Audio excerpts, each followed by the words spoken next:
Bapak di dalam surga, kami datang kepada Tuhan pada saat ini. Kami ingin belajar tentang menolong remaja yang mengalami korban perceraian, supaya melalui materi ini boleh memberkati kami semuanya yang mendengarkan. Kami bisa menghargai pernikahan, kami juga bisa menolong orang lain yang membutuhkan.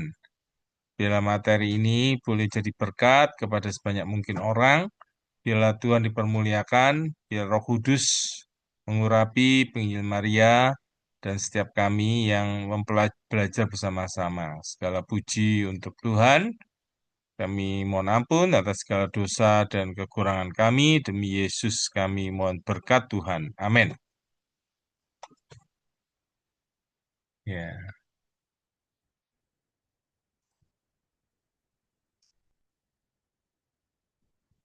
ini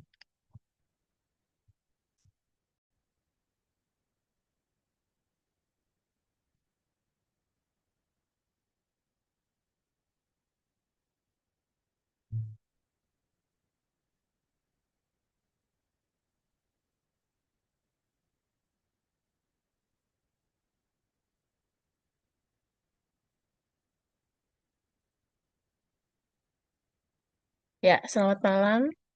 Sungguh suatu sukacita kita boleh kembali bersama-sama untuk mengikuti lagi komunitas Kabel minggu yang kedua di tahun 2026. Ya,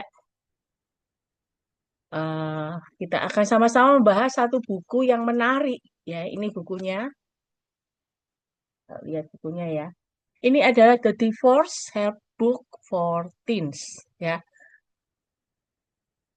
kita akan bersama melihat bahwa ini menceritakan buku panduan untuk remaja korban perceraian. Ya, kita akan mulai melihatnya. Ini adalah pengarangnya ya. Pengarangnya Cynthia McGregor, seorang penulis yang telah menerbitkan banyak buku untuk anak-anak dan orang tua dengan banyak fokus pada membantu anak-anak melewati situasi sulit termasuk perceraian. Dia punya pengalaman pribadi sebagai orang tua tunggal karena perceraian juga dan akhirnya ini menjadi dasar penulisan buku ini. Ternyata anaknya perempuan juga melewati perceraian juga dan dia yang membantunya. Dan kemudian kalau kita melihat di dalam buku ini nanti kebanyakan yang diceritakan adalah pengalaman nyata yang dialami gitu ya. Jadi ini seperti kisah-kisah nyata yang kemudian dikumpulkan menjadi satu di dalam buku ini. Nah, kita melihat sama-sama di dalam buku ini permulaannya dikatakan bahwa pada faktanya perceraian itu hampir selalu mempengaruhi anak-anak yang ada di dalam keluarga, gitu ya. Termasuk para remaja yang juga punya masalah-masalah unik yang mereka sendiri harus hadapi ketika orang tua mereka bercerai. Memang mereka tidak bisa mengubah keadaan, tetapi mereka bisa mengubah beberapa akibatnya. Memang menjadi seorang remaja yang mengalami kondisi orang tua bercerai bukan satu hal yang mudah. Mengapa? Karena anak remaja itu bergumul sendiri dengan kondisinya yang lagi apa ya, puber gitu ya, dengan segala permasalahan, dengan segala pergumulan emosi, kemudian pergumulan ini ya, fisik juga, pertumbuhan badan, pertumbuhan tubuh yang mengalami banyak perubahan, emosi, kemudian banyak hal yang dialami itu membuat para remaja ini sebenarnya masih menyelesaikan dulu perubahan-perubahan yang terjadi selama masa puber itu, ditambah lagi kemudian dengan kondisi orang tua yang bercerai. Nah, sebenarnya kita harus perlu memperhatikan banyak hal, yaitu ini ya. Kalau dikatakan, tadi saya sudah mengatakan bahwa menjadi seorang remaja itu mengalami masa puber dengan berbagai perubahan yang terjadi di dalam dirinya, ya. Nah, kemudian ditambah sepertinya ada kondisi orang tua yang akan atau sudah bercerai, itu sepertinya melipat gandakan masalah dan stres yang mereka miliki. Karena mereka belum selesai dengan kondisi yang dialami, harus ditambah dengan permasalahan yang lain. Nah, padahal kita kadang melihat ketika orang tua itu bercerai dan itu disampaikan kepada anak-anak, terutama yang remaja, yang terjadi adalah anak-anak remaja itu menjadi marah. Dia merasakan kenapa kok tidak adil. Diceritakan di dalam buku ini, kalau orang tua dari teman-temannya bercerai, it's okay. Tetapi jangan sampai itu dialami oleh mereka. Tapi justru mereka yang mengalaminya. Mereka merasakan bahwa enak sekali ya orang tua ya, enak bercerai, berpisah. Padahal mereka tidak tahu yang pergumulan apa yang saya alami.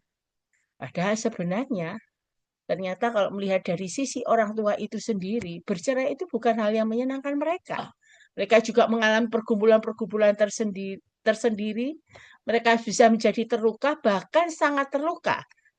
Dan tidak menutup kemungkinan adanya orang tua yang juga mengalami depresi. Ya, depresi.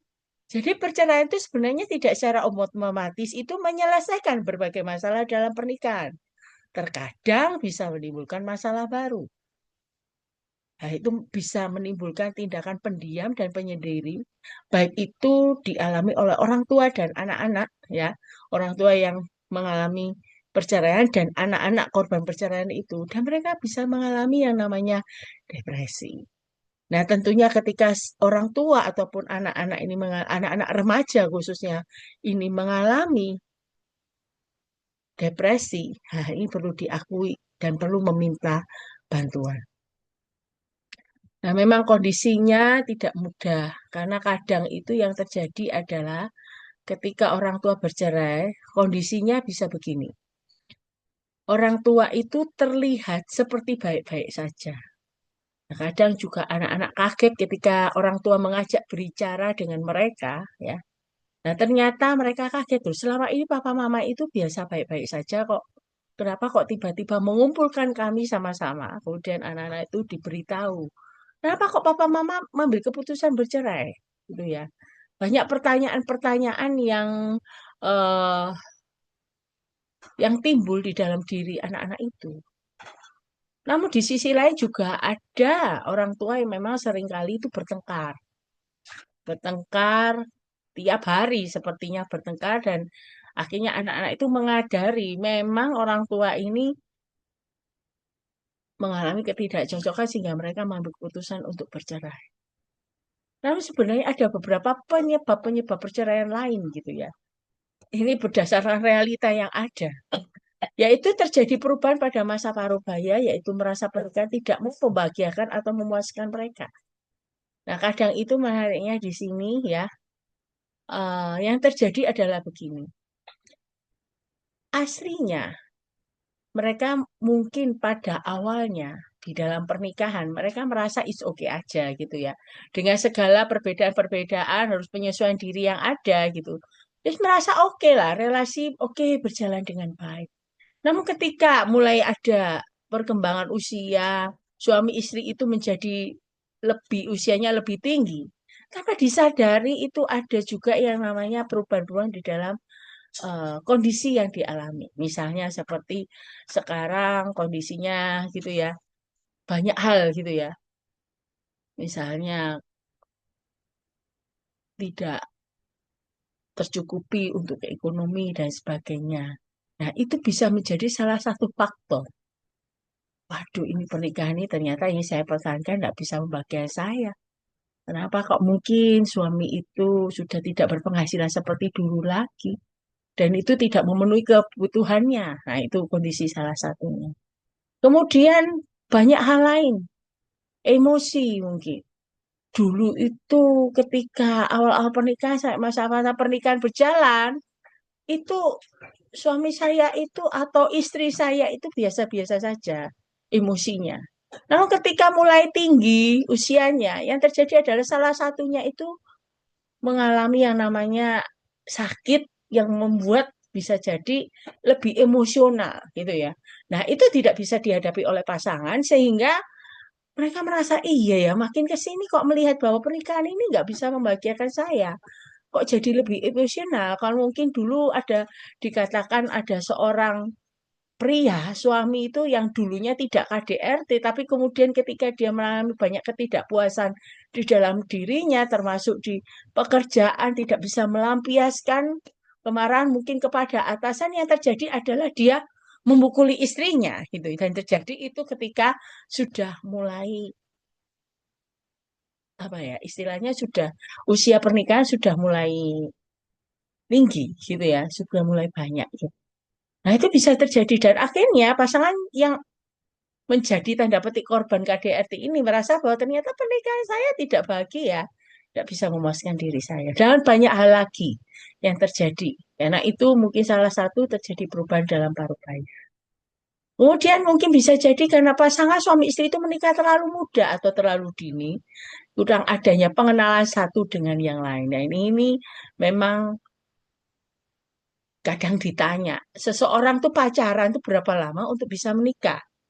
Memang tidak ada patokan yang jelas, tetapi justru sebenarnya di dalam masa pacaran itu yang dipentingkan adalah pengenalan satu dengan yang lain. Bagaimana kalau misalnya calon saya ini ketika apa ya dihadapkan pada sesuatu yang tidak sesuai dengan yang dia kehendaki, apakah dia emosional enggak ya atau enggak ya gitu ya.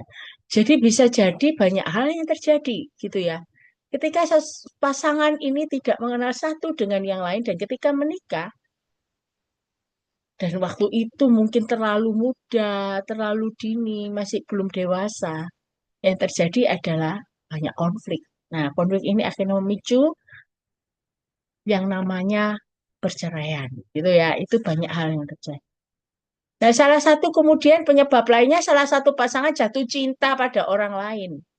Nah, sebelumnya memang sudah ada masalah dalam pernikahan, bisa jadi itu ya. Ada masalah dulu di dalam pernikahan. Ada ketidakpuasan seperti yang pertama ya, tapi kalau yang pertama lebih ke paruh baya.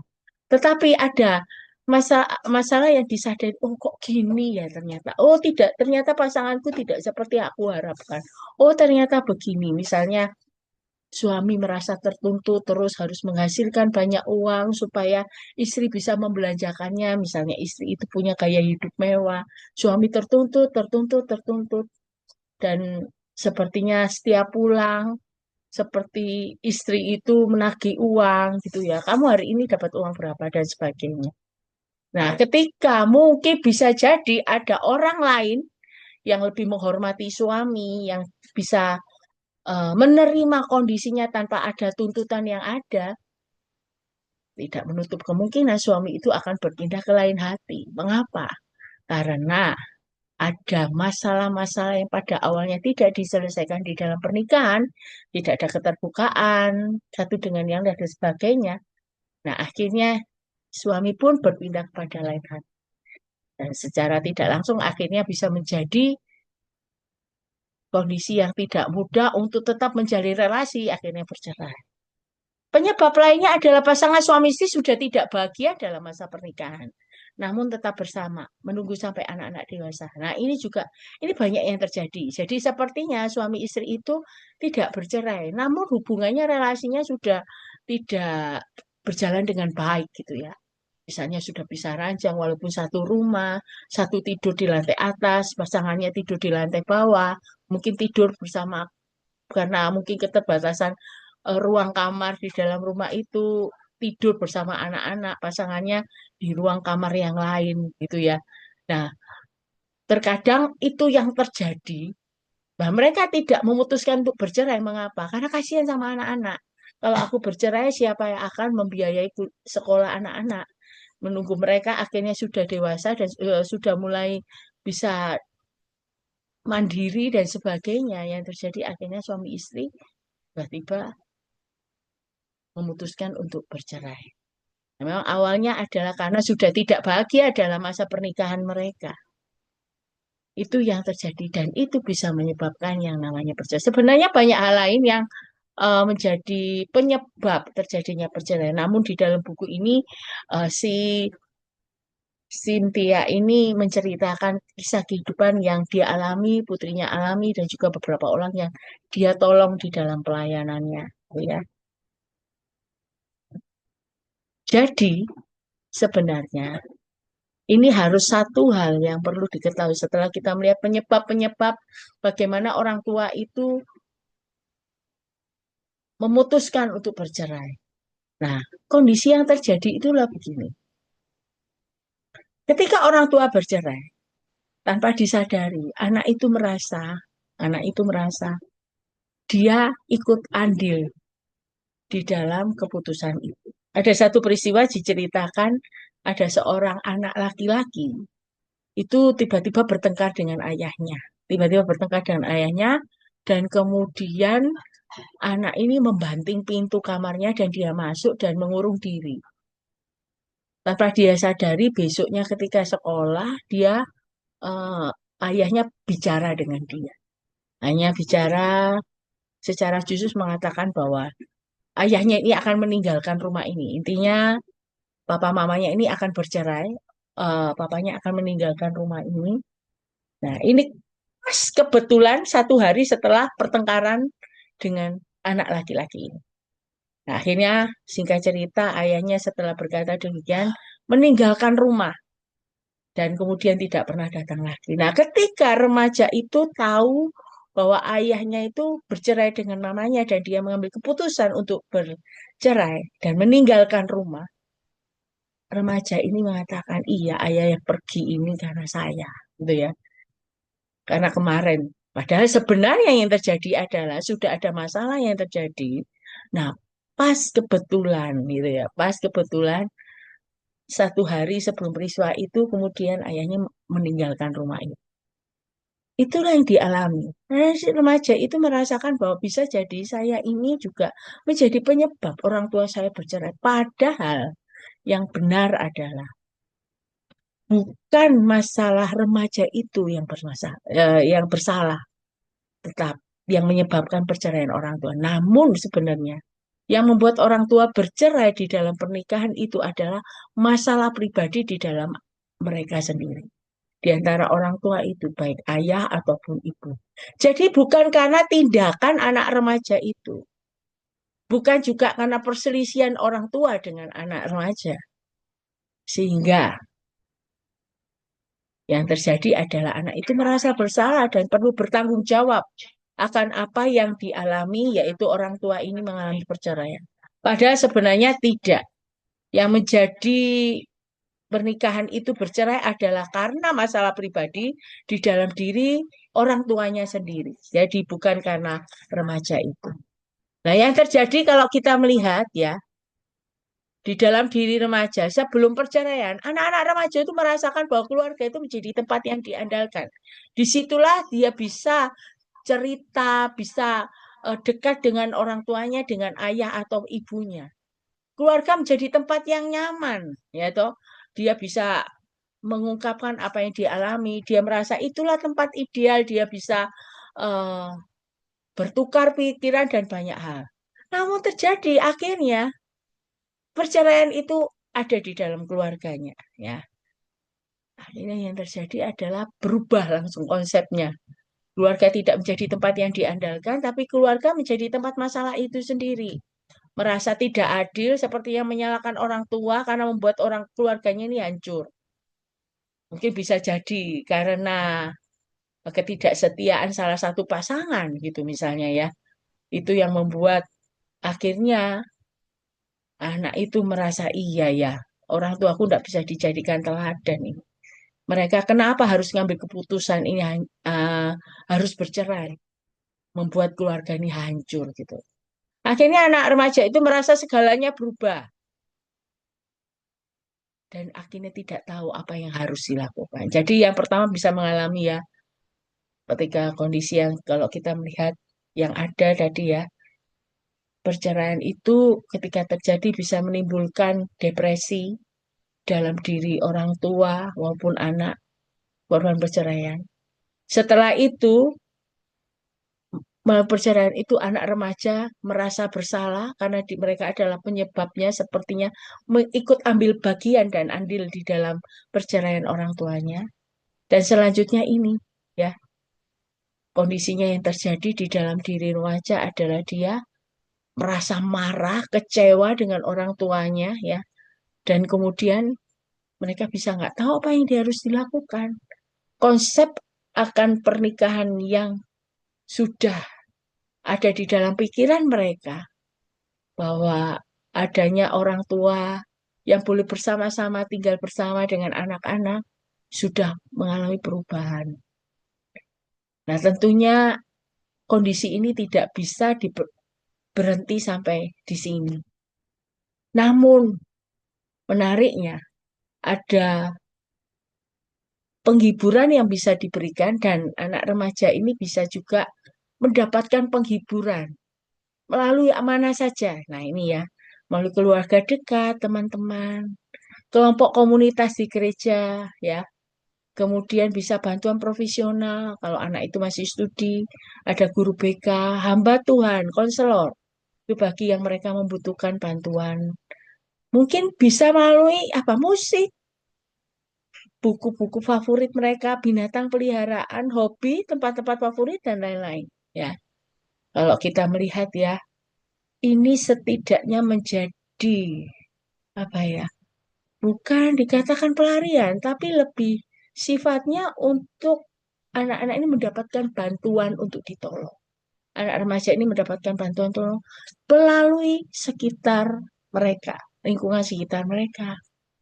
Bahkan ada yang menarik, saya pernah mengetahui ada kelompok anak-anak yang korban perceraian. Mereka bisa sharing, bisa curhat apa adanya dan saling mendoakan. Mereka saling menguatkan. Ada kakak yang membina mereka. Itu menarik sekali ya daripada banyak hal pelarian, pelampiasan yang tidak benar. Nah, ini ya, kalau kita lihat nanti setelah ini ya, banyak hal-hal akibat perceraian itu yang berakibat fatal. Nah, satu hal yang perlu kita ketahui dan penting sekali untuk diperhatikan. Ini kondisinya ya. Walaupun orang tua bercerai, hal yang perlu diketahui adalah kalian itu masih satu keluarga, walaupun tinggalnya tidak selalu bersama. Entah tinggal bersama ataupun tidak, tetap satu keluarga. Walaupun orang tua tidak saling mencintai, tetapi kedua orang tua itu masih menyayangi anak-anak mereka. Diharapkan demikian. Ayah masih tetap ayah anak remaja itu, walaupun sudah bercerai, dan akan selalu menjadi ayahnya mereka. Demikian juga ibu, walaupun sudah bercerai dengan ayah, tetapi ibu tetap dan akan selalu menjadi ibu anak remaja itu. Ya, kedua orang tua masih tetap orang tua, adik kakak masih tetap adik kakak walaupun tidak tinggal bersama lagi. Nah, ini konteksnya ketika mungkin putusan pengadilan, misalnya ada beberapa anak yang kemudian anak pertama, kedua harus tinggal dengan orang dari ayah, kemudian yang misalnya ada 4 anak, 3, 4 itu tinggal dengan ibu. Nah, itu ya. Satu hal yang perlu diingat, walaupun berpisah, tinggal tidak bersama-sama lagi, tetap satu keluarga. Karena ayah tetap menjadi ayah dan ibu tetap menjadi orang tua, masih tetap orang tua anak-anak remaja itu, adik kakak tetap bersama-sama di dalam keluarga.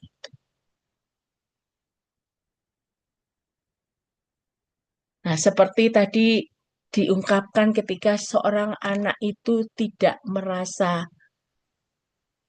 tidak terima dengan kondisi yang dialami, seperti tadi ya, menyalahkan orang tua dan sebagainya. Ada beberapa saran untuk cara penyaluran emosi mereka, gitu ya. Bisa jadi gini, ada dikatakan pukul dan tinjulah bantal sekeras mungkin, gitu ya. Lemparlah bola basket atau tenis dengan sangat keras, misalnya gitu. Lari sekencang-kencangnya, berteriak atau bernyanyi sekeras mungkin. Tentu ini di dalam kondisi yang tidak ada orang gitu ya. Menangislah, baik laki atau perempuan, kalau merasa sedih, ungkapkan dengan tangisan. Ada anak-anak remaja menyalurkan emosinya dengan menulis jurnal atau cerita. Ada yang membuat drama. Namun ketika amarah itu belum terselesaikan dan berkepanjangan, ada baiknya anak-anak remaja ini mendatangi konselor. Nah, ini menjadi satu hal ya. Nah, ini ya seperti tadi yang saya ungkapkan, akibat-akibat yang ada. Di samping itu ada perubahan-perubahan yang akan dialami anak-anak remaja setelah perceraiannya jadi ya. Yang pertama adalah perubahan yang dialami, ada 8 perubahan. Tinggal dengan salah satu orang tua atau bagi waktu dengan mereka berdua. Jadi kalau dulu bisa bersama-sama gitu ya, makan bersama gitu, berdoa bersama mungkin ya. Namun karena perceraian dan salah satu orang tua harus meninggalkan rumah gitu ya. Nah, itu perlu ada waktu, pembagian waktu. Jadi biasanya di dalam keputusan pengadilan, anak itu akan ditentukan hak asuhnya itu kepada siapa, tinggal bersama siapa. Tentu ada faktor-faktor yang kriteria-kriteria mengapa pengadilan memutuskan kepada si A, ayahnya, tinggal dengan ayah, bukan dengan ibu. Tentunya ketika orang tua itu sudah berpisah, bercerai, dan meninggalkan rumah, yang terjadi adalah akhirnya tidak selalu bisa bersama kan. Jadi ada periode bersama tinggal bersama ibu, namun ada waktu-waktu kunjungan kepada orang tua yang meninggalkan rumah itu. Jadi ada kondisi-kondisi memang itu putusan pengadilan juga. Kemungkinan misalnya akhir pekan si anak ini juga boleh mengunjungi orang tua yang ada. Misalnya dia diputuskan pengadilan tinggal dengan mama. Nah, ada waktu-waktu tertentu di mana anak ini bisa kunjungan ke rumah papanya, gitu ya. Nah, itu yang dialami. Yang kedua, keuangan menjadi sangat ketat. Hal itu mempengaruhi menu makanan lebih sederhana. Mengapa? Karena kemungkinan besar penghasilannya dulu 2 orang, mungkin tidak 2 orang lagi. Kemudian orang tua, begini ya, akan bekerja salah satunya. Jadi biasanya mungkin ibu tidak bekerja, tetapi karena kondisi perjalanan dan alam ayah meninggalkan rumah, ibu ini yang biasanya menjadi ibu rumah tangga akhirnya harus bekerja, ya. Atau mungkin yang biasa bekerja akhirnya lebih lama waktu bekerjanya. Mungkin mengambil kerja part-time gitu ya. Mungkin pagi sampai sore di tempat A, kemudian sore sampai malam di tempat B. Untuk apa? Mencukupi kebutuhan finansial. Walaupun mungkin diputuskan pengadilan orang tua ayah misalnya perlu memberikan uang kepada untuk kebutuhan anaknya gitu ya, sekolah, studi dan sebagainya. Nah, tentunya sudah mulai tidak seperti dulu lagi. Keuangan itu menjadi lebih ketat, sangat ketat, dan akhirnya itu mempengaruhi akhirnya. Biasanya bisa banyak hal yang dilakukan gitu ya. Akhirnya pergi kemana untuk makan di luar dan sebagainya. Sekarang mungkin tidak lagi. Kenapa? Karena penghasilannya tidak seperti dulu lagi. Nah, perubahan yang lainnya adalah di dalam sidang perceraian ternyata rumah harus dijual dan dibagi kedua orang tua. Kalau istilah di Indonesia itu seperti harta gono gini. Jadi ketika diputus bercerai, harta miliknya A, B, C ini punya milik bersama harus dibagi 2. Jadi akhirnya rumah akhirnya harus dijual sehingga harus pindah ke rumah yang lebih kecil, mungkin lebih kayak terpelosok gitu ya, lebih ukuran lebih kecil dan sebagainya. Nah ini ya, mungkin harus pindah ke rumah yang lebih kecil, yang lebih sederhana. Kemudian perubahan terbesar ini mengunjungi ayah atau ibu. Ini memang satu hal yang aneh ya. Biasanya bersama-sama, tapi sekarang karena orang tua tidak lagi tinggal bersama, akhirnya anak itu kadang melakukan kunjungan ke orang tua, salah satu orang tua. Nah, seperti kondisinya demikian, harus berbagi waktu dengan mereka juga dan sebagainya. Selanjutnya harus menyesuaikan diri dengan lingkungan baru. Ini mempengaruhi dari ini ya. Mungkin ketika anak itu harus pindah ke rumah yang lebih kecil, karena pindah ya, anak ini harus pindah sekolah juga, gitu ya. Dan harus menyesuaikan diri dengan teman-teman yang baru, dengan tetangga-tetangga tempat mereka tinggal dan sebagainya. Penyesuaian diri itu mulai dilakukan, gitu ya, di, dialami oleh anak remaja ini. Nah, kalau misalnya tadi dikatakan ketika diputus pengadilan ada waktu-waktu tertentu anak remaja itu bisa kunjungan ke rumah ke rumah ayah atau ibu yang tidak tinggal bersama lagi itu. Namun ada kondisi-kondisi tertentu yang akhirnya tidak bisa lagi sering berkunjung. Mengapa? Karena ayah atau ibu itu pindah ke kota yang jauh. Misalnya kalau di dalam satu kota, seorang anak diputus pengadilan tinggal bersama mama gitu ya. Nah, papahnya itu sudah meninggalkan rumah. Nah, kalau misalnya ada waktu kunjungan itu terbatas ketika orang tua atau ayah itu tinggalnya mungkin di dalam satu kota. Namun misalnya kalau pindah ke kota yang jauh, nah itu tidak memungkinkan untuk kunjungan lebih sering pastinya. Misalnya nggak usah jauh-jauh aja, walaupun kotanya jauh, misalnya pindah, walaupun sama-sama Jawa, misalnya orang, misalnya ayah pindahnya di Bandung atau di Jakarta, keluarga ini tetap ada di Surabaya. Nah, ini ketika waktu kunjungan ini tentunya tidak bisa sesering ketika dulu sama-sama tinggal di sama-sama Surabaya. Nah, itu ya. Jadi ini kondisi-kondisi yang dialami anak-anak korban perceraian. Nah, ini ya yang saya tadi ceritakan bahwa istilah hukum di dalam pengadilan itu memang cukup rumit.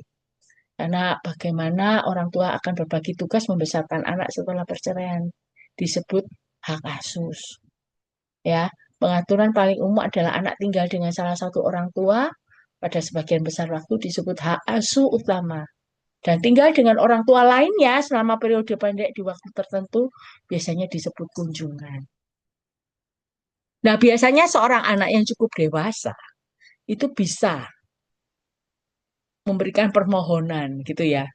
Boleh enggak saya tinggal dengan ayah? Kenapa? Nah, itu dikemukakan pertimbangan-pertimbangan. Nah, tentunya ketika ini belum diputus, anak ini diasuh di mana, gitu, kepada siapa. Nah, hakim ini akan mempertimbangkan, gitu ya. Tentunya anak harus memberikan alasan khusus mengapa ia memilih tinggal dengan salah satu orang tua. Nah, ini biasanya kalau anak yang dianggap cukup dewasa itu bisa menentukan pendapatnya, bisa memberikan alasan-alasan biasanya sekitar 17 tahun ke atas. Namun sekali lagi, belum tentu pertimbangan itu juga diputuskan sesuai dengan pertimbangan permintaan anak gitu. Bisa jadi banyak hal yang akhirnya membuat hakim itu memutuskan tidak menuruti atau menuruti. Nah, menariknya begini, ketika orang tua, salah satu orang tua misalnya bercerai, namun ibunya itu sering kerja di luar kota, misalnya gitu, di luar kota, dan kadang itu luar kotanya bisa dalam waktu yang lama. Nah, anak ini kan diasuh kepada siapa, walaupun usianya udah gede, tapi udah besar. Namun sekali lagi, biasanya yang terjadi adalah hakim akan memberikan hak asuh utama kepada ayah. Mengapa? Karena ayah ini lebih, boleh dikatakan, bekerja namun masih sering ada bersama dengan anak. Ya, kalau si ibu kan lebih pergi-pergi terus gitu ya. Jadi harus ada kejelasan yang benar anak ini akan mendapatkan pengasuhan kepada siapa gitu ya. Misalnya seorang ibu kalau menjadi TKW ke luar negeri, nah itu biasanya kok kemudian bercerai, nah biasanya hak asuh utama ini diberikan kepada ayah karena dianggap bersama-sama di dalam satu kota dan bisa lebih bersama-sama dengan anak. Itu ya salah satunya. Begitu ada berbagai pertimbangan sih. Namun itu biasanya hakim juga tidak sangat kaku sekali lagi juga mempertimbangkan pendapat anak apa yang diinginkan dengan alasan-alasan yang ada. Nah, ketika seorang anak itu mengunjungi orang tuanya, anak remaja itu bisa terjadi yang biasanya enak membicara jadi kaku. Mengapa? Sekarang soalnya sudah tidak tinggal bersama lagi, jarang ngomong lagi gitu ya. Sampai kadang bingung, ini mau ngomong apa kalau ketemu begitu ya. Perbincangan jadi aneh. Mengapa? Ini karena ayah ini atau ibu ini tidak tinggal bersama lagi dengan dia. Biasanya dulu sering cerita, kalau pulang sekolah saya ngalami ini cerita cerita tentang temannya dan sebagainya.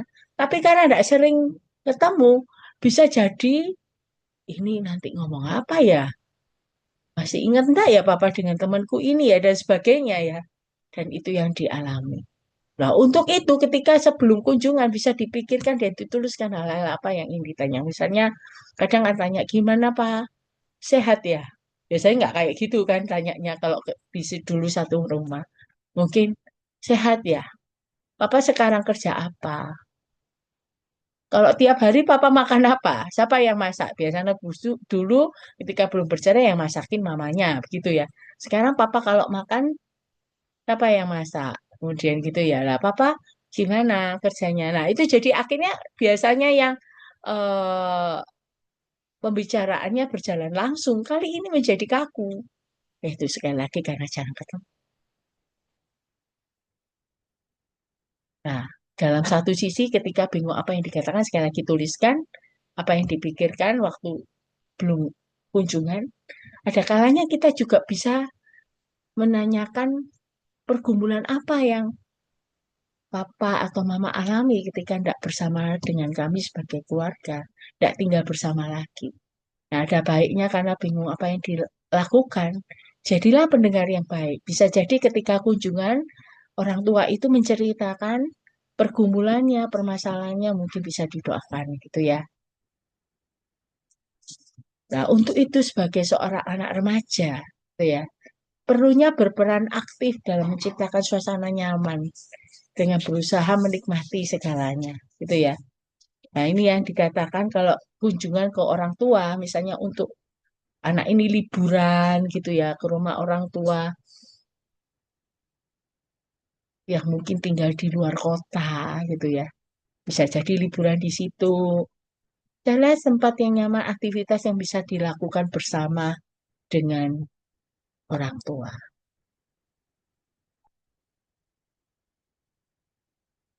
Nah, kunjungan memang tadi dikatakan ya, kunjungan kepada orang tua memang diharapkan bisa terjalin, bisa berlangsung ketika ada di kota yang sama. Namun tidak menutup kemungkinan seperti yang tadi dikatakan bahwa ada orang tua itu harus pindah ke kota yang lain. Mungkin bisa jadi. Alasannya adalah waktu bekerja dia memang dipindah tugas di kota yang lain gitu ya. Jadi itu kemauan perusahaan. Mungkin bisa jadi orang tua yang tidak tinggal lagi bersama itu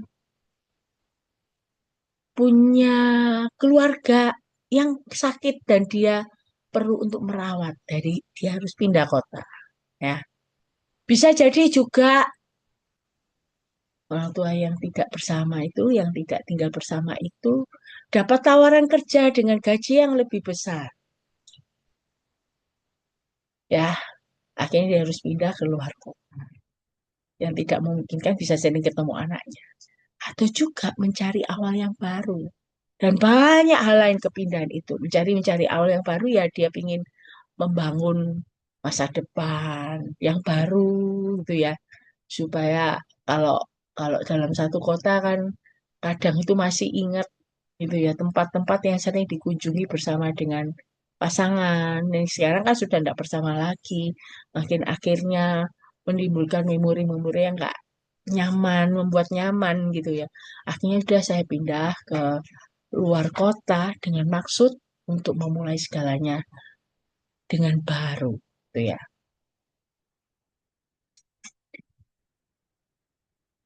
Sekali lagi, kalaupun itu terjadi, ya perlu diingat bahwa anak remaja ini tetap harus punya relasi dengan orang tua. Kita sekarang ya sudah banyak media komunikasi yang bisa dipakai ya, baik itu WA, email, Facebook mungkin IG. Atau mungkin ada anak-anak yang mau cerita, nggak males ngomong kalau ketemu bisa rekaman video sendiri, bisa video call dan sebagainya. Jadi tetap walaupun orang tua itu harus pindah ke lain kota, keluar kota, diharapkan untuk anak remaja harus tetap menjalin hubungan dengan orang tua. Tidak boleh diputuskan karena memang sekali lagi itu memang orang tua kamu. Itu mungkin ayah atau ibumu, mama papamu. Jadi tetap menjalin relasi dan hubungan itu. Nah, ketika perceraian terjadi, ada hal yang sangat tidak adil yang terkadang orang tua sendiri, yang orang tua yang bercerai itu minta supaya anak-anaknya ini melakukannya ya. Jadi ada dua hal yang sangat tidak adil yang terkadang Orang tua orang tua yang bercerai itu antara atau ayah atau ibu yang tinggal bersama dengan anak-anak ini meminta sesuatu untuk melakukan apa? Anak-anak ini diminta untuk menjadi penyampai pesan. Nah, ini ya. Salah satu orang tua meminta pertolongan anaknya untuk menyampaikan pesan kepada mantan pasangannya. Jadi maksudnya ini, tiba-tiba mungkin bisa jadi kiriman uang terlambat. Ya. Mamanya ini gengsi mau tanya kepada mantan suaminya, yaitu ayah anak ini gitu. Dia kemudian minta anaknya, coba kamu hubungi papamu, tanyakan kenapa kok memang lagi kesulitan uang ya, sampai nggak kirim uang untuk bayar uang sekolah atau bayar apa gitu, gitu. Mungkin untuk kebutuhan sehari-hari ya. Nah, kadang begitu bisa terjadi. Orang tua juga bisa eh, minta tolong anaknya menanyakan. Banyak hal ya bisa terjadi. Sekarang kondisinya gimana? Sudah lebih sehat apa enggak? Kemarin katanya sakit, tolong kamu tanya papamu sudah lebih sehat lah sekarang. Nah, itu yang terjadi. Anak sebagai penyampai pesan. Nah, dalam kondisi demikian, anak remaja itu punya hak untuk berkata tidak atau menolak, tapi tentunya dengan sopan dan memberikan beberapa argumen. Ya, boleh nyampein pesan ke saya untuk papa atau mama, tapi lebih baik papa mama hubungi kan punya nomor kontaknya. Nah, kadang itu ada gengsi-gengsi tersendiri gitu ya. Bilang aja, mama kan bisa telepon papa gitu ya. Coba ngomonglah sama papa, walaupun sudah bercerai kan bukan berarti tidak mau ngomong satu dengan yang lain, tidak komunikasi. Nah, anak bisa mengatakan demikian misalnya gitu ya. Nah, ada kalanya hal yang sangat tidak adil yaitu anak remaja ini dijadikan mata-mata. Nah, di mana salah satu orang tua itu meminta pertolongan anaknya untuk memainkan peran sebagai mata-mata. Bisa alasannya karena sekedar ingin tahu atau mungkin rasa cemburu. Menariknya begini, suatu ketika mungkin bisa terjadi ketika pulang dari kunjungan dengan orang tua yang di sana begitu ya. Tiba-tiba anaknya cerita, "Oh, kemarin waktu aku kunjungan ke rumah papa loh. Teman-temannya tuh pada datang bertamu di sana. Banyak loh teman-temannya papa itu ternyata yang waktu aku ke sana aku dikenalin ke mereka. Ternyata tuh teman kerjaan nih papa gitu. Misalnya gitu ya, anak remaja cerita ke mamanya. Mamanya yang mungkin pingin jadikan mata-mata bilang gini, itu temennya itu berapa orang? Ada yang perempuan ya, misalnya gitu. Usia berapa? Ngapain aja? Papa itu sama teman-teman yang lain. Nah, gitu ya. Udah anak remaja cerita-cerita gitu ya. Nah, kadang ini bisa kalau itu sih kondisinya ketika anak itu kunjungan dan pulang dan cerita. Namun ada kalanya mungkin dia mendengar, wah suaminya ini sekarang punya pacar baru gitu misalnya ya.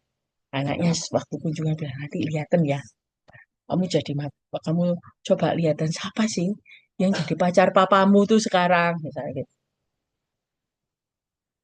Katanya teman kerjanya masih muda ta gitu dan sebagainya cantik kah gitu misalnya begitu ya. Kadang itu anak remaja dijadikan mata-mata oleh misalnya mamanya gitu untuk cari tahu apa yang terjadi, padahal hanya ingin tahu atau mungkin bisa cemburu ya. Kalau kita kondisi demikian anak remaja juga punya hak untuk berkata tidak dan menolak, karena seharusnya mereka juga bisa komunikasi satu yang dengan yang lain walaupun bercerai kan tetap menjadi teman bukan menjadi musuh begitu ya.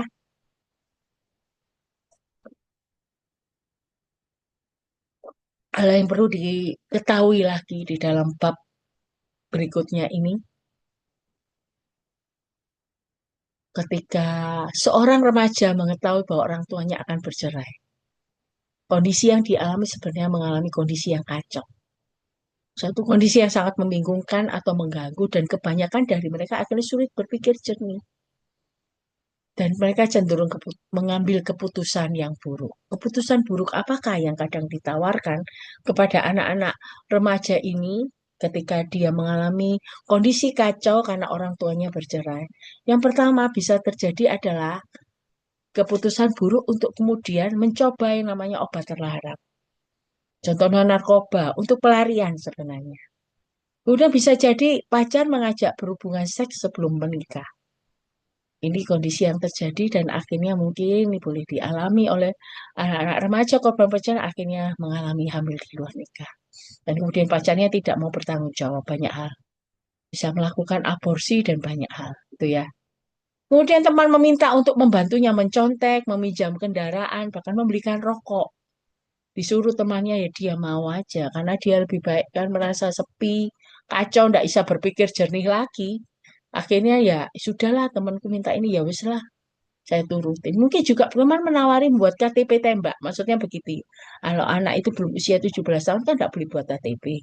Tapi karena ini seperti untuk menipu supaya anak ini punya KTP. Nah, kalau punya KTP dianggap kan sudah dewasa sehingga boleh diperbolehkan melakukan banyak hal.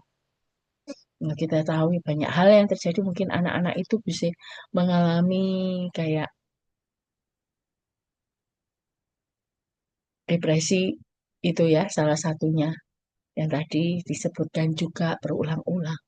Dan tambahan lagi yang parahnya adalah putusan buruk karena dia merasa bahwa sekali lagi perceraian orang tua ini karena dia. Jadi penyebab. Lebih baik aku yang meninggalkan dunia ini. Asiasnya akhirnya anak ini bunuh diri. Itu yang terjadi banyak hal kondisi yang ada ya. Saya pernah mendengar cerita ada seorang anak yang mengetahui orang tuanya bercerai dan kemudian nah karena tinggal di luar kota dan anak ini kuliah di salah satu universitas yang luar kota yang terjadi adalah besoknya ditemukan anak ini menggantung diri di kamar kosnya karena dia tidak bisa terima kondisi bahwa orang tuanya ini bercerai gitu ya.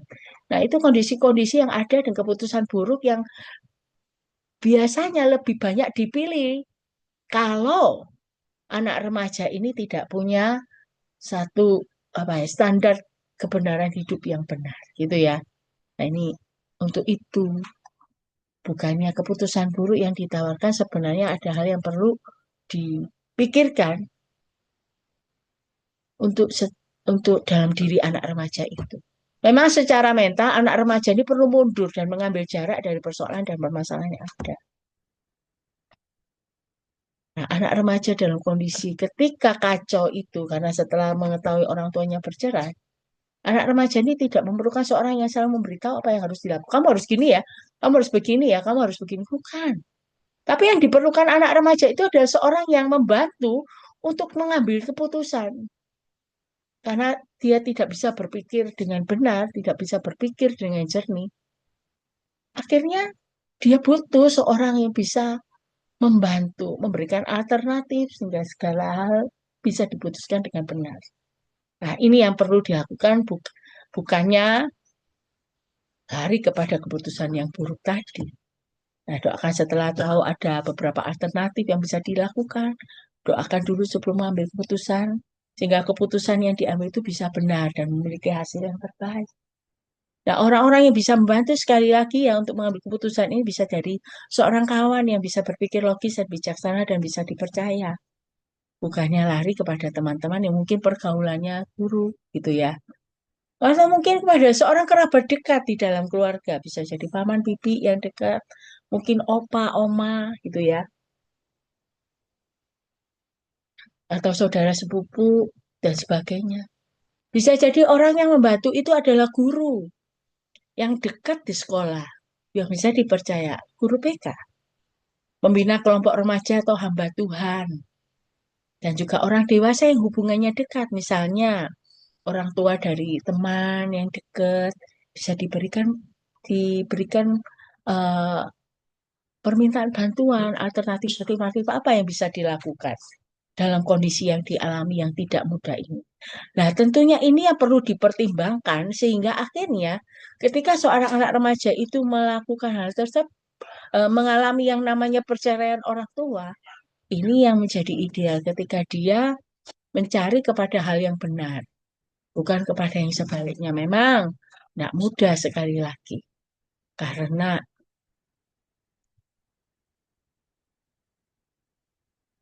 Karena memang ketika hal itu boleh dialami, itu menjadi satu pergumulan tersendiri dalam diri anak remaja. Kadangkala tanpa disadari seorang anak remaja itu merindukan ketika orang tuanya boleh bersatu kembali. Ada keinginan pasti supaya bisa kembali membangun keluarga yang baik kembali gitu ya antara orang tua, ayah dan ibu kembali rukun, kembali memperbarui hubungan lagi, memulihkan pemulihan di dalam keluarga mereka. Namun satu hal yang perlu diperhatikan sebenarnya ada permasalahan mendasar di balik perceraian orang tua. Memang orang tua ini punya pemikiran yang lebih detail karena mereka yang mengalami. Mereka tahu bahwa kalau saya kembali lagi menikah dengan orang yang sama, akan bertemu dengan ada satu permasalahan mendasar. Nah, yang perlu di kadang itu permasalahan mendasar ini tidak bisa diceritakan kepada anak. Mengapa? Ya karena itu ada di pergumulan yang ada di dalam diri orang tua masing-masing, entah itu ayah atau ibu. Jadi, ketika permasalahan mendasar itu tidak diselesaikan lebih dulu, maka tidak ada harapan untuk rekoneksi lagi. Jadi misalnya ketika permasalahan mendasar yang tidak bisa diceritakan, mungkin bisa jadi karena gaya hidup salah satu orang tua yang tidak bisa direm gitu ya. Gaya hidup yang glamor, membutuhkan banyak uang, dan itu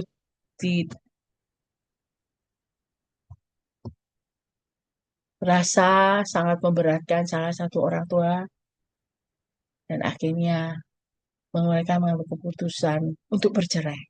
Nah, permasalahan mendasar ini memang tidak bisa,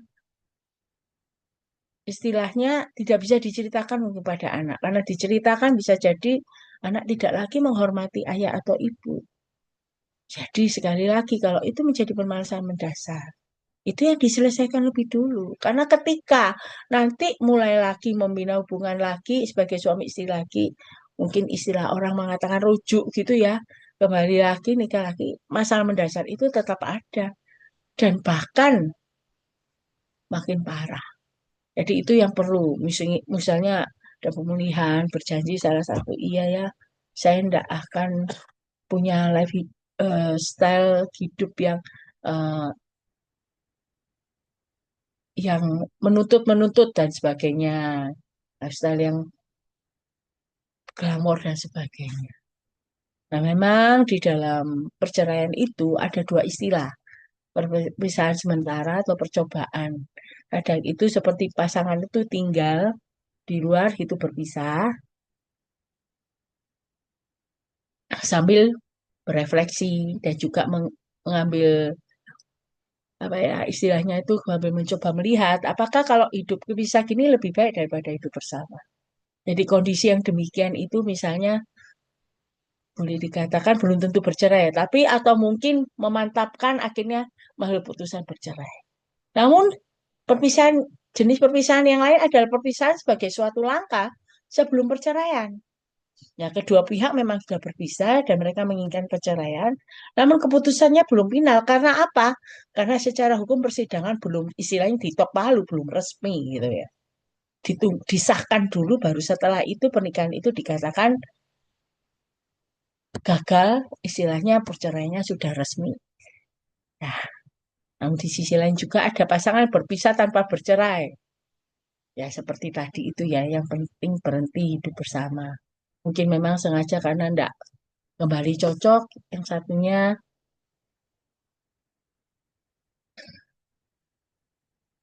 mungkin tinggal satu rumah tapi bisa ranjang dan sebagainya itu ya. Atau mungkin tinggal di luar kota memang sengaja berpisah namun tidak mengurus perceraian. Ya, itu bisa jadi. Satu hal yang penting yang perlu ditekankan pada diri anak remaja. Sekali lagi, perceraian itu masalah pribadi antara kedua orang tua dan bukan kesalahan anak remaja itu. Ya, nah memang kondisi yang tidak mudah. Nah, sekali lagi ketika orang tua memang harus berpisah, orang tua salah satu tidak bersama lagi di dalam rumah. Bisa jadi ketika berapa waktu kemudian orang tua yang tidak tinggal bersama kita, ayah atau ibu itu, ya bisa jadi sudah punya pasangan yang lain. Kadang ada seorang anak itu bisa merasa, papa lagi tidak setia lagi sama mama. Nah, satu hal yang perlu diingat bahwa kedua orang tua tidak lagi terikat dalam suatu pernikahan. Mereka memang orang tua anak remaja ini. Namun mereka berdua itu tetap orang tua, sekali lagi, orang tua mereka. Namun mereka berdua juga tidak lagi terikat dalam suatu pernikahan. Terkadang ketika kondisi itu tidak mudah dialami, bisa jadi ada kehilangan kekosongan dalam diri anak remaja itu terhadap sosok orang tua yang tidak tinggal lagi bersama. Nah, tentunya perlu ada peran pengganti. Istilahnya itu ada seorang papa yang boleh mengayomi. Memang seorang anak remaja itu, butuh mungkin didengar. Tapi orang tuanya bercerai, jadi akhirnya dia mencari sosok. Tentunya perlu dipertimbangkan seorang yang menjadi peran pengganti itu punya kedewasaan rohani. Bisa dengan bijaksana memberikan masukan, nasihat, dan bimbingan. Jadi, satu hal yang sangat penting sekali lagi, bahwa perjalanan ini memang tidak mudah, cukup berat. Ya.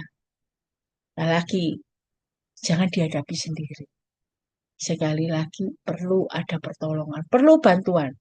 Banyak orang-orang di sekitar kita yang bisa memberikan dukungan kepada setiap anak. Nah, di dalam akhir kata, saya bisa memberikan satu konklusi bahwa ketika perpisahan itu harus dialami oleh orang tua. Biarlah anak remaja itu boleh belajar melihat bahwa Tuhan tidak pernah meninggalkan mereka. Tuhan kadang mengirimkan orang-orang di sekitar kita untuk boleh mendukung kita dalam perjuangan pergumulan yang harus dialami. Untuk hal itu, perlulah anak remaja itu berjalan bersama dengan Tuhan. Bukan sendiri, tapi berjalan bersama dengan Tuhan. Ada orang-orang yang bisa membantu, memberikan pertolongan. Dan kiranya melalui setiap peristiwa yang dialami, ada maksud Tuhan yang kadang tidak dimengerti. Tapi belajar tetap bergantung kepada Tuhan, bersandar kepada Tuhan di dalam kehidupan ke depannya. Jadi untuk setiap kita yang mungkin kenal dengan anak remaja yang mungkin mengalami yang namanya perceraian di dalam, cobalah menjadi teman buat mereka juga. Cobalah menjadi orang yang bisa setidaknya boleh mendengarkan keluh kesah mereka, pergumulan mereka yang dialami, sehingga anak remaja ini tidak merasa sendirian. Anak remaja ini merasakan nanti ada orang yang mau memperhatikan dia, ada orang yang mau bersama dengan dia. Nah, biarlah ini jadi satu pegangan ya, satu saran yang bisa diberikan di dalam buku ini yang sudah saya bagikan, kiranya ini boleh jadi berkat buat setiap kita. Iya, terima kasih untuk materi yang dibagikan oleh Injil Maria ya. Terima kasih untuk kehadiran Bapak Ibu semuanya pada saat ini. Saya akan menambahkan saja kalau kita bisa membimbing bertemu dengan remaja yang orang tuanya bercerai, ya pendampingan buat mereka sangat penting ya. Kita bisa memberikan teladan tentang eh, pernikahan yang baik buat mereka. Kita bisa menolong mereka secara rohani ya. Saya ambil dari ChatGPT itu ya kita bisa menekankan bahwa Tuhan tidak pernah meninggalkan mereka gitu ya. Lalu memperkenalkan Tuhan itu sebagai Bapa yang setia ya di dalam Mazmur 68 ayat 6. Ajak mereka untuk memproses luka bersama Tuhan, bukan menutupnya. Ya, jadi memproses luka-luka itu karena memang seperti saya hanya membayangkan seperti orang kena gigitan ular yang beracun begitu ya. Itu akan ada luka, butuh disembuhkan, butuh diproses begitu ya. Proses penyembuhan itu sangat butuh waktu. Lalu kemudian eh, dorong di mereka untuk buat doa, jurnal, dan mereka bisa bergumul dengan Tuhan. Nah, Bapak Ibu yang dikasih oleh Tuhan, eh, ada kisah dari seorang yang seorang profesor psikologi ya dari Fuller, Archibald Hart itu orang tuanya bercerai. Tetapi perceraian itu memang melukai, tetapi tidak menentukan masa depan. Jadi ini yang perlu ditekankan kepada orang yang kita temui, anak-anak atau remaja yang kita temui bahwa perceraian itu melukai, tapi tidak menentukan masa depanmu. Untuk berarti bahwa masa depanmu itu hancur. Engkau bisa memilih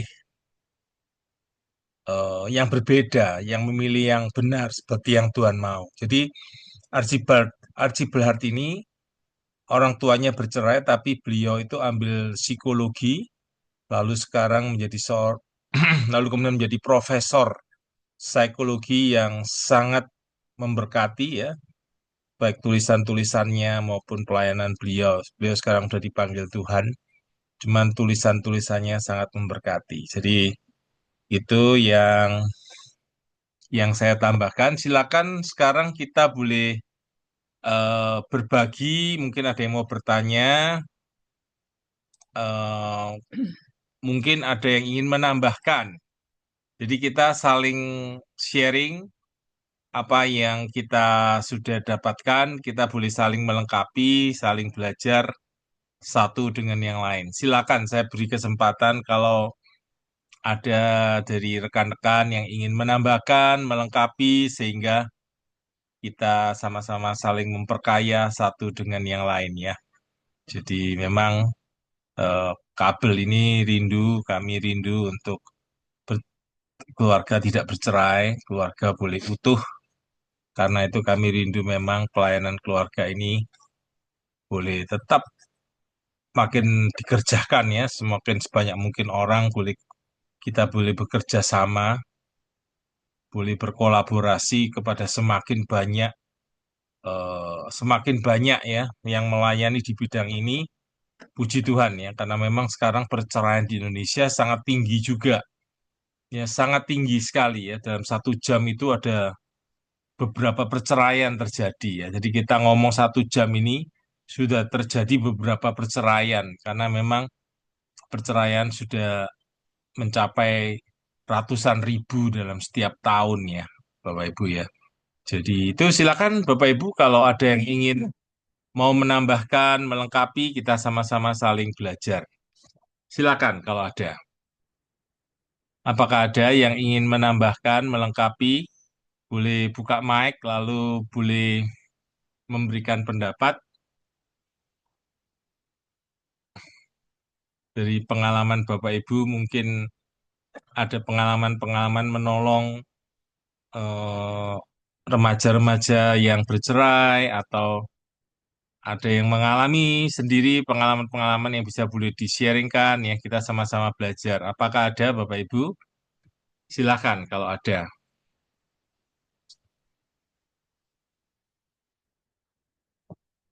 Oke. Eh, ya, terima kasih sekali lagi ya Bapak Ibu yang sudah mendukung dengan kehadiran. Sangat berarti kehadiran Bapak Ibu, doa. Kalau Bapak Ibu ada berkat ingin mendukung kami secara finansial, silakan Bapak Ibu boleh mendukung. Kami sangat berterima kasih untuk kehadiran Bapak Ibu semuanya. Kita akan berdoa. Kalau Bapak Ibu mau ada pertanyaan, boleh ya. Saya tutup dulu.